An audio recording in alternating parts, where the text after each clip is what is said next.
Hürmetli kuzatuvchilar, Bağat Avto Savdo kanalına abone olsanız yurtdoshlar, bugün 25-sentyabr 2025 savdomuz navbatdagi Damas bo'ldi. 2023 ishlab chiqarilgan 15.000 probekirga Rodnoy metan setan tayyor mashinamizni Maqsud og'amizga bittaga sotib qazarsa 181 million bo'ldi. 81 million so'm naqd pul berdi.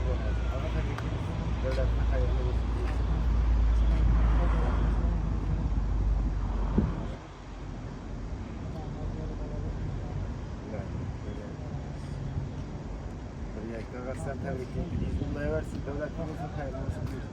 Kuzatamiz satgan avtomobilimiz Damas bo'ldi.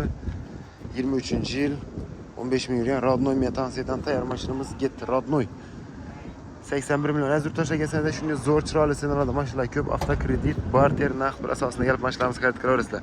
Sizlardan shunday sotiladigan mashinalar bo'lsa, bemalol olib kelaversa, kelsanizlar kelishsak, naqd olamiz, bo'lmasa ko'rib turibsizlar. Sotib beramiz. 8-Damas bu bugun hisobina.